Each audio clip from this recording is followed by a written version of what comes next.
Assalamualaikum warahmatullahi wabarakatuh.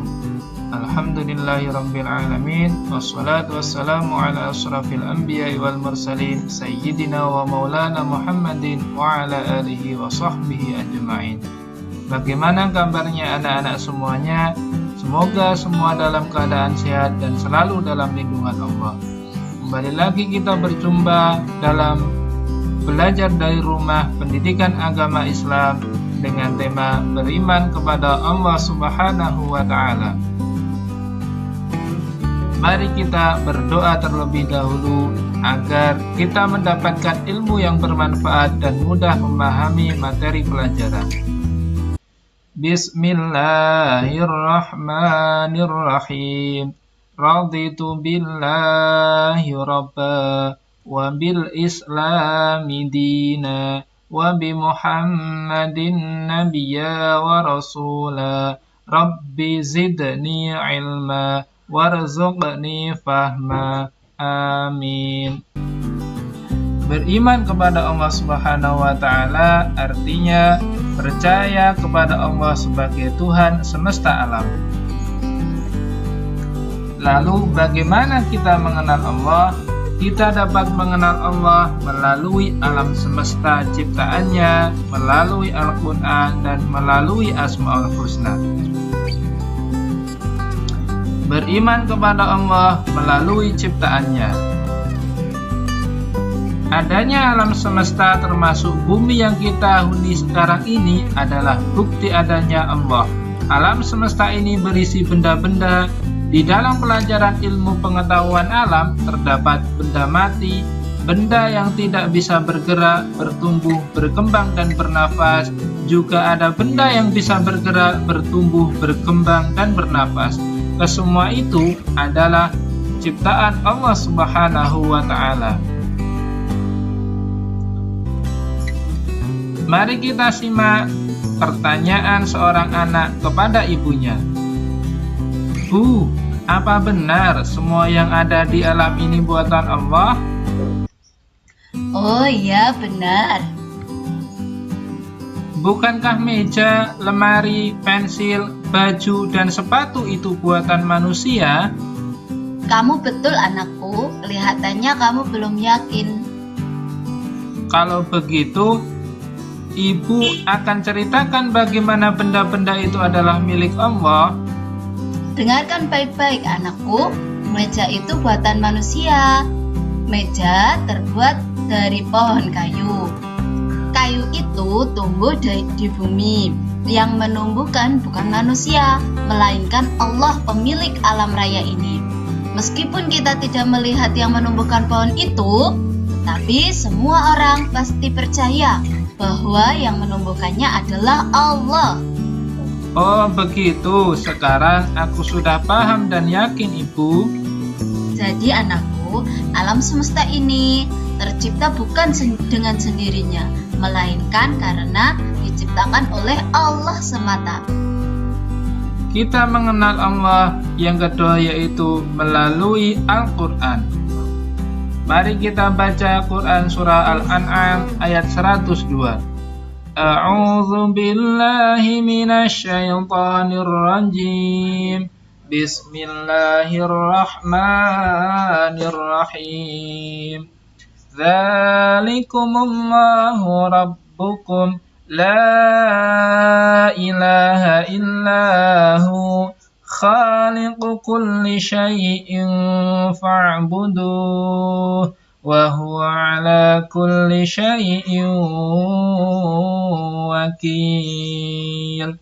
Yang artinya, itulah Allah Tuhan kamu, tidak ada Tuhan selain Dia, pencipta segala sesuatu, maka sembahlah Dia, Dialah pemelihara segala sesuatu. Anak-anak, ayat Al-Quran di atas mengenalkan kepada kita bahwa Allah adalah Tuhan kita satu-satunya. Dialah yang menciptakan dan memelihara segala sesuatu yang ada di dalam semesta ini. Jadi kita wajib menyembah hanya kepada Allah dan beriman kepada Allah Subhanahu wa Ta'ala. Cara yang ketiga mengenal Allah Subhanahu wa Ta'ala melalui Asmaul Husna. Untuk saling mengenal biasanya melalui namanya.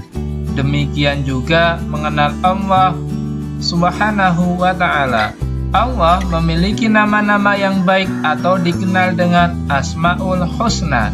Nama Allah itu banyak, tetapi yang diperkenalkan oleh Allah kepada manusia hanya 99 nama melalui perantara wahyu, yaitu Al-Quran.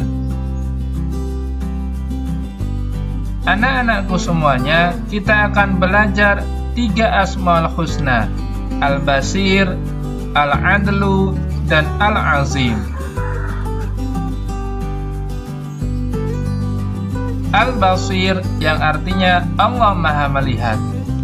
Anak-anak, tahukah kamu bahwa semua perbuatan baik atau buruk pasti dilihat oleh Allah dengan sifat Al-Basirnya? Al-Basir berarti Allah Maha Melihat. Allah Subhanahu wa Ta'ala mampu melihat apa saja, sampai hal sekecil-kecilnya, tidak ada yang luput sedikit pun dari pandangannya. Ini kita bisa melihat ada 2 orang anak yang sedang menggunjing temannya. Akan tetapi temannya tersebut yakin, walaupun berbisik, Allah pasti tahu dan melihat kita. Jadi, kita tidak bisa bersembunyi dari Allah Subhanahu wa Ta'ala.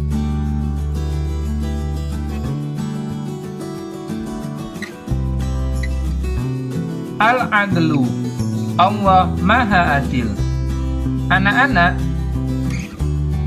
tahukah kalian arti Al-Adlu? Ya, benar, artinya Allah yang Maha Adil. Allah Subhanahu wa Ta'ala menempatkan semua manusia sama di hadapannya. Tidak ada yang ditinggikan hanya karena keturunan, kekayaan, atau jabatannya. Allah Subhanahu wa Ta'ala memuliakan seseorang hanya karena ketakwaannya. Takwa artinya mengerjakan yang diperintahkan Allah dan menjauhi yang dilarangnya. Maka kita tidak boleh pilih-pilih teman ya. Jangan karena kaya, atau karena anaknya guru, atau karena anaknya lurah, kita hanya berteman dengan mereka.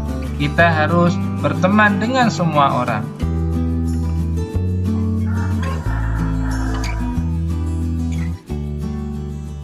Yang ketiga, Al-Azim, artinya Allah Maha Agung. Manusia pasti membutuhkan orang lain, sedangkan Allah tidak membutuhkan makhluknya. Oleh karena itu, Allah disebut Al-Azim. Hanya Allah yang Maha Agung yang tidak membutuhkan pertolongan. Dia yang memenuhi semua kebutuhan makhluknya. Manusia membutuhkan pertolongan Allah dan membutuhkan pertolongan orang lain. Manusia tidak bisa hidup sendirian. Dengan memahami sifat Allah Al-Azim, maka kita akan selalu mengagungkan tanda-tanda kebesarannya dengan cara melaksanakan perintah dan menjauhi larangannya. Anak-anak, kita sudah belajar beriman kepada Allah, mengenal Allah melalui alam semesta ciptaannya, melalui Al-Quran, dan melalui Asmaul Husna. Setelah kita belajar, mari kita mengerjakan tugas. Tugas yang pertama, jelaskan pengertian beriman kepada Allah. Nomor 2, bagaimana kita mengenal Allah. Nomor 3, apa pengertian dari Asmaul Husna, Al-Basir, Al-Adlu, dan Al-Azim. Silahkan tulis di buku tulis kalian masing-masing. Mari kita akhiri pembelajaran pada hari ini dengan membaca doa. Subhanakallahumma wa bihamdika asyhadu an la ilaha illa anta astaghfiruka wa atubu ilaik. Demikian yang Pak Lukman sampaikan. Selamat mengerjakan tugas dan tetap jaga kesehatan. Wassalamualaikum warahmatullahi wabarakatuh.